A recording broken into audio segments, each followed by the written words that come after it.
सभी को एक बार पुनः प्रणाम। एक बार गुरु जी की आह्वान। ध्यानमूलं गुरुर्मूर्तिं पूजामूलं गुरुर्पदं मन्त्रमूलं गुरुर्वाक्यं मोक्षमूलं गुरुर्कृपा मोक्षमूलं गुरुर्कृपा। एक बार गायत्री महामंत्र सविता देवता ध्यान करते हुए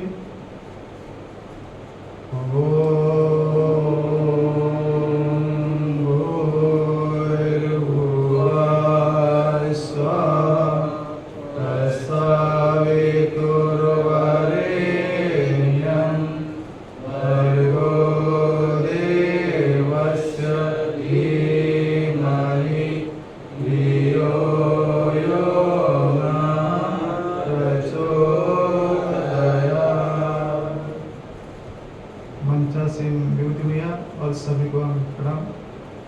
आज के उद्देश्य में सभी भैया को पुनः प्रणाम। आज के दिन रविवार के दिन एक बहुत बड़ा अवसर है। तो आप बोलेंगे कि आज के दिन अवसर क्या है, क्योंकि हर दिन तो अवसर होता है, आज एक संडे के बहुत बड़ा अवसर होता है, क्योंकि हम गुरु कार्य में लीन होते हैं।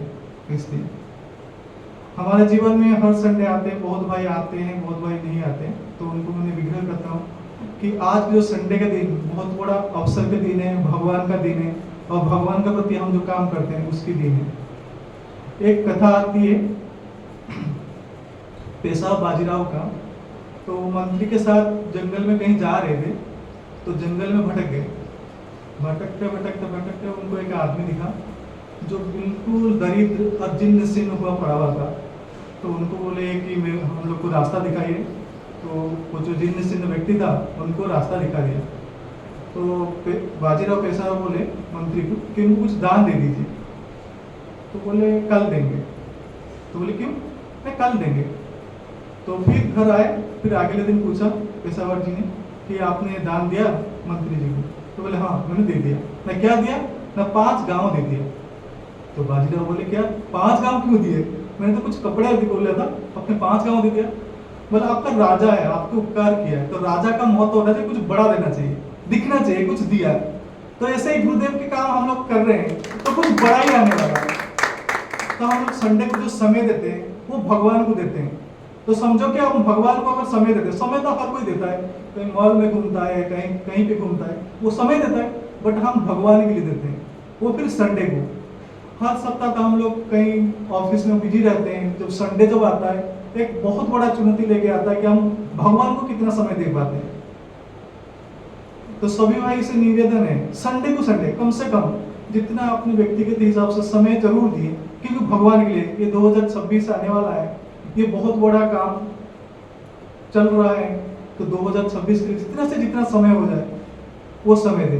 मैं प्रतिज्ञा लेता हूँ, सब आप अपना हाथ खड़े करें, जो जितना समय है अपने मन में बोले।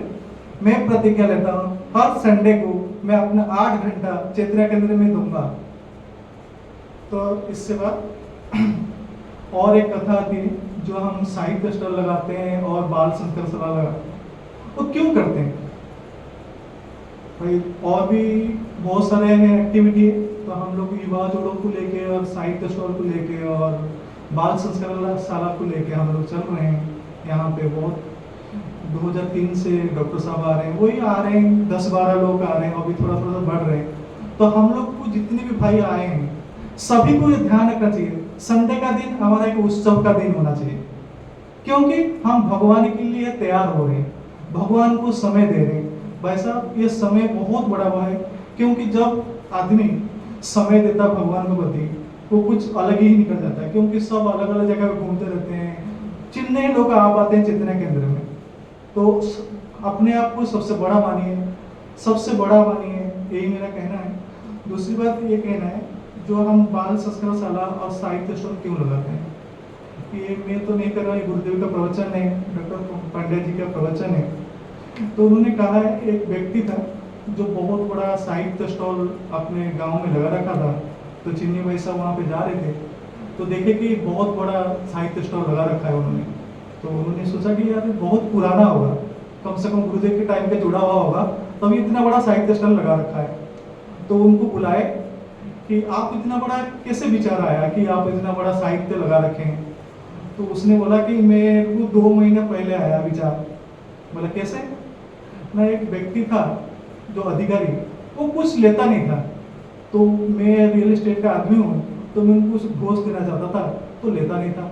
तो मेरा परेशान है कि यहाँ पे जितने भी लोग आते हैं कुछ ना कुछ घूस लेते हैं, तो मेरा काम चल जाता है, बट ये क्यों नहीं ले रहा है, इसकी कमजोरी क्या है? तो उनके पीए से पूछा कि इनकी कमजोरी क्या है? नहीं, उनकी कमजोरी है वाङ्मय, साहित्य। तो इसका मतलब साहित्य, ना पैसा लेते ना कुछ लेते ना साहित्य लेते। कहते हाँ, आप अपने घर पे वाङ्मय का स्थापना कीजिए, वो जरूर आपसे मिल लेंगे। तो बोले ठीक है।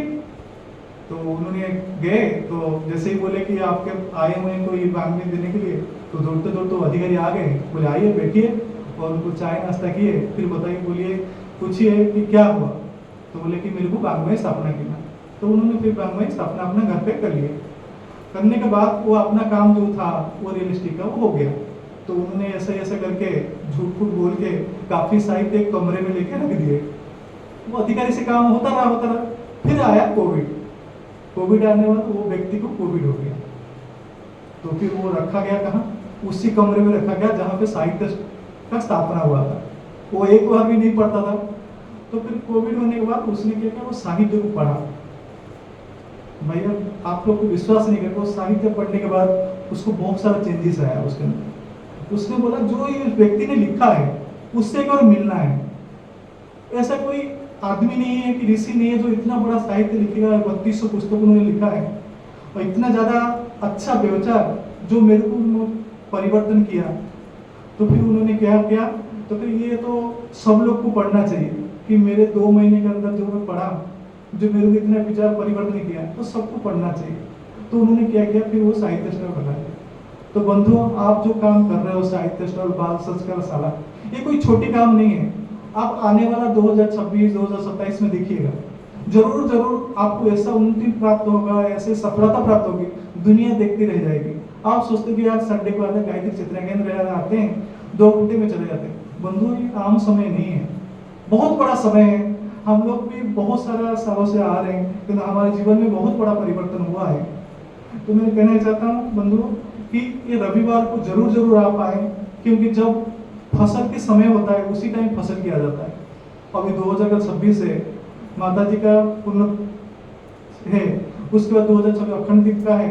तो जरूर आप कृपया करके आइए, और मत सोचिए कि यार हम किसी के लिए जा रहे हैं, डिवाइन यूनिवर्सिटी जा रहे हैं। जो बोला पड़े वो काम कीजिए, देखिएगा मैं गारंटी देता हूँ आपके अंदर वो चीज आएगा, वो सफलता आएगी।